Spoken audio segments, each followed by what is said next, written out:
Mapagpalang araw po sa inyong lahat. Ngayon po ay araw ng Lunes, ika-20 ng Abril. Pakinggan po natin ngayon ang mabuting balita ng Panginoon. Pagbasa mula sa mga gawa ng mga apostol. Noong mga araw na iyon, pinagpala ng Diyos si Esteban at pinuspos ng kapangyarihan.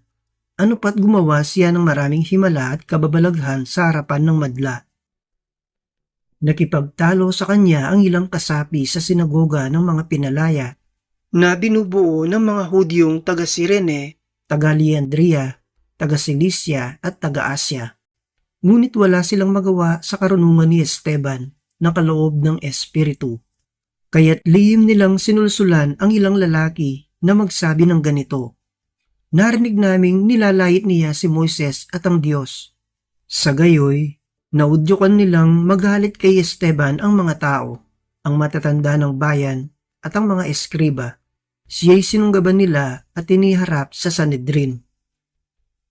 At nagharap sila ng mga bulang saksi laban kay Esteban. Ang taong ito, wika nila, ay walang tigil ng pagsasalita laban sa banal na templo at sa kautusan ni Moises.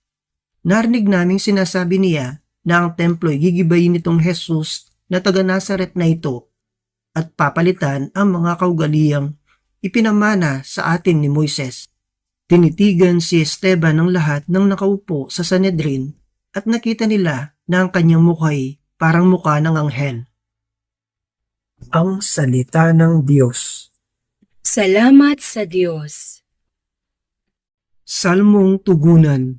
Mapalad ang sumusunod sa utos ng poong Diyos. Kahit ako'y usigit labanan ng pamunuan, itong iyong abang lingkod sa utos mo'y mag-aaral. Ang buo mong kautusan sa akin ay umaaliw. Siyang burong nagpapayo sa lahat kong suliranin. Mapalad ang sumusunod sa utos ng poong Diyos. Pinatawad mo ang aking mga gawang kamalian. Ituro mo sa lingkod mo ang tuntunin mo at aral. Ang lingkod ay turuang masunod ang kautusan sa utos mong mapang-akit. Ako na may mag-aaral. Mapalad ang sumusunod sa utos ng poong Diyos. Sa landas na di matuwid, huwag mo akong babayaan. Pagkat ikaw ang mabuti, ituro ang iyong aral. Ang pasya ko sa sarili, ako'y maging masunurin. Sa batas mo, ang pansin ko ay doon ko ibabaling. Mapalad ang sumusunod sa utos ng poong Diyos. Aleluya, aleluya. Ang tao ay nabubuhay sa salita ng may kapal na pagkain kanyang bigay.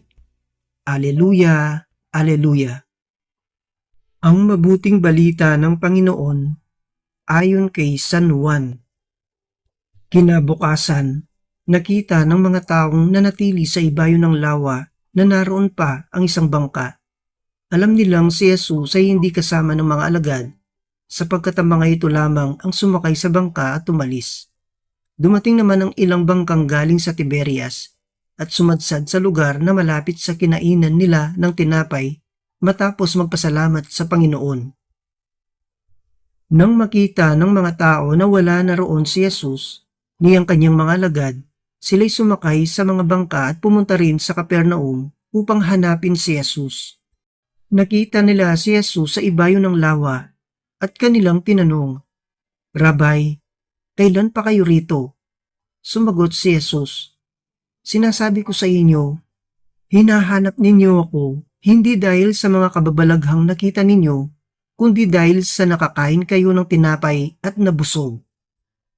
Gumawa kayo hindi upang magkaroon ng pagkaing nasisira, kundi upang magkaroon ng pagkaing hindi nasisira at nagbibigay ng buhay na walang hanggan.